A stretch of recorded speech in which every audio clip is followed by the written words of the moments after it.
บ่าวลาวตกใจเห็นมาลัยที่น้องอาอายใส่ได้มาจากบ้านฮักคอปเตอร์หรือบ่กราบทักทายสบายดี FC ทุกท่าน FC ทุกคนเนาะมาพบมาพ่อกับค่อยเจ๋บ่าวลาวในคลิปนี้มีเรื่องราวข้อมูลข่าวสาร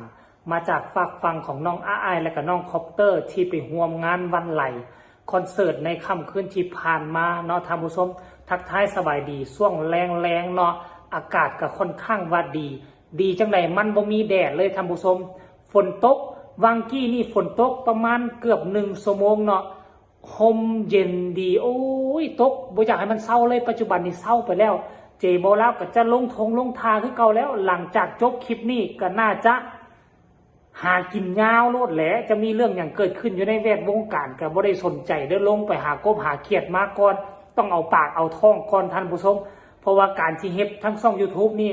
มันบ่แม่นอาชีพหลักมันบ่แม่นรายได้หลักของเจเบาลาวเนาะเพราะฉะนั้นแล้วก็เพื่อลดภาระการใช้จ่ายการอดออมรอมริบเพื่อบ่อยากให้เงินไหลออกไปทางนอกฝนตกมาก็ต้องได้ไปไต่กบไต่เขียดนั่นแหละท่านผู้ชมเนาะ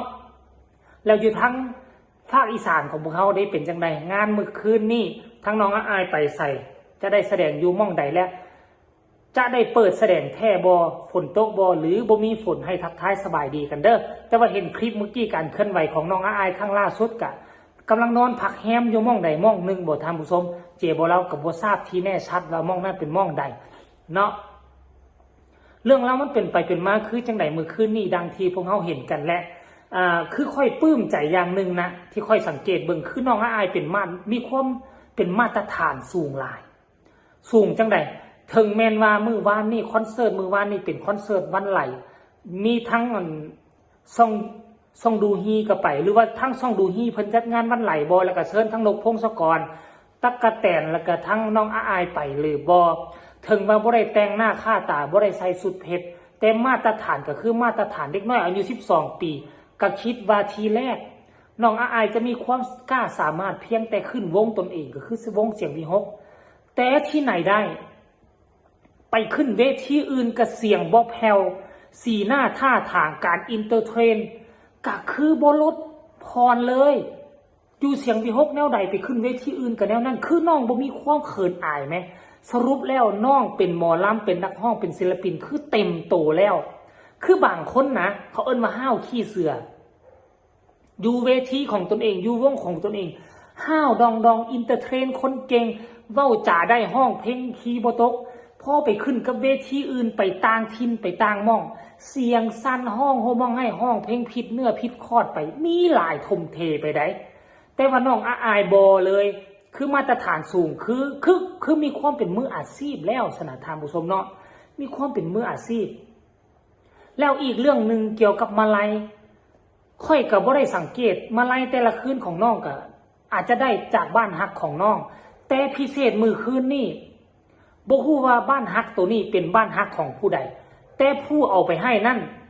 เป็น FC ของคอปเตอร์แน่นอนแล้วตามที่ค่อยเบิ่งน่ะเป็นผู้ชายคนนึงเอาพวงมาลัยไปให้น้องอาย1 พวงแล้วก็ให้น้องคอปเตอร์2 พวงของน้องคอปเตอร์มีทั้งแบงสีเทามีทั้งแบงสีแดงแล้วก็มีทั้งใบสีเขียวเพราะฉะนั้นมาลัยให้คอปเตอร์มันหลายกว่าของน้องอาอาย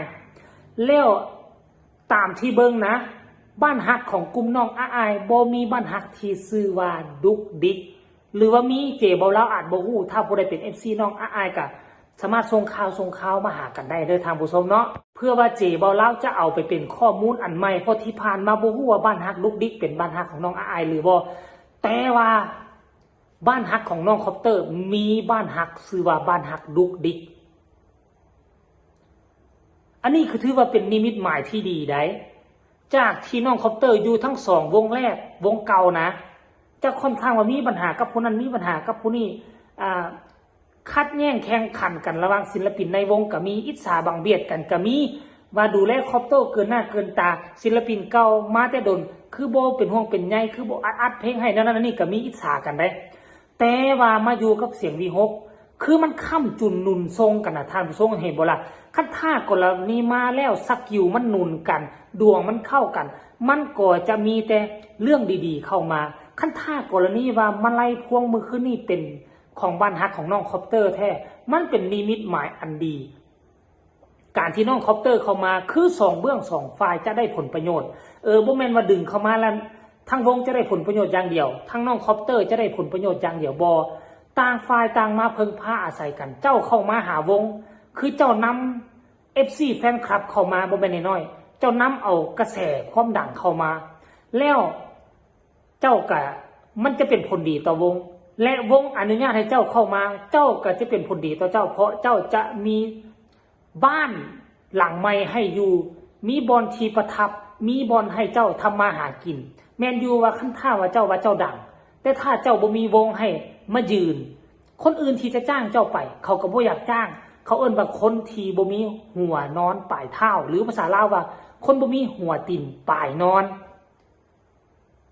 อันนี้แหละความน่าเชื่อถือต้องมาก่อนการที่เป็นอีหยังกะยาโดยเฉพาะคือแวดวงหมอลำนักห้องถ้าเจ้าบ่มีบอนสังกัดความน่าเชื่อถือเจ้ามันก็บ่มีเขาก็เชื่อโอ้บ่มีคนเอามันบ่มีมองสังกัดแสดงว่ามันบ่ดีเด้บ่ถ้าเอามันมาได้เดี๋ยวมันสิพางานเฮาล่มแม่นบ่ล่ะ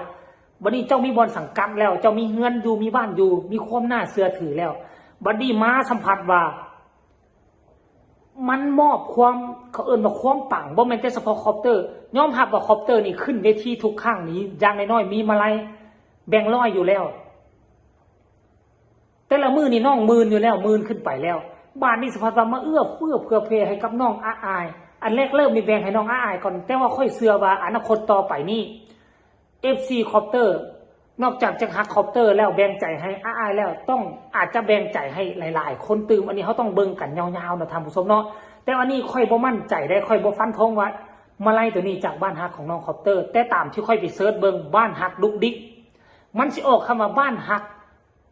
เกี่ยวกับคอปเตอร์เลยมีรูปคอปเตอร์ขึ้นเลยขั้นท่ากรณีว่าแมนแท้ให้ FC คอปเตอร์หรือว่า FC ของน้องอาอายให้คอมเมนต์มารัวๆเด้อตามที่เจบอลเล่าเบิ่งนะก้อนกำลัง FC ของคอปเตอร์หลายกว่าอาอายซ้ำไปคือค่อยอยากให้ FC ของอาอายหลายเทียบเท่ากับของคอปเตอร์ทุกคืนอยากให้น้องได้มาไล่หมื่นแหมแต่มาสังเกตเบิ่งทุกมือนี่นะถ้าบ่เป็นวันสำคัญมาไล่หมื่นจะบ่ค่อยได้ส่วนใหญ่แหละจะได้มาไล่ห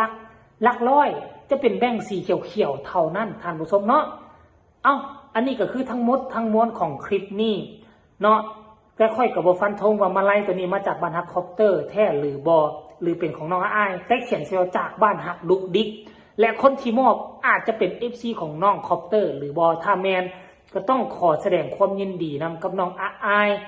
การที่น้องคอปเตอร์มาอยู่ค่อยคิดว่าถ้าเป็นแนวนี้ต่อไปอาจจะมองนี่จะถูกทีถูกเวลาเป็นแท้แน่นอนเพราะมันมีความคัดแย้งกันมันเข้ากันเหมาะเจาะต่างฝ่ายต่างได้รับผลประโยชน์ต้องขอชมเชยเนาะ FC ของน้องคอปเตอร์คลิปนี้ขอฝากฟังไว้ซ้ำนี้ฝากทุกคนกดไลค์กดแชร์กดติดตามเพื่อจะบ่พลาดในคลิปต่อไปที่สำคัญอย่ากดข้ามโฆษณาพบกันใหม่ในคลิปหน้าสำหรับคลิปนี้ขอกล่าวคำว่าสบายดี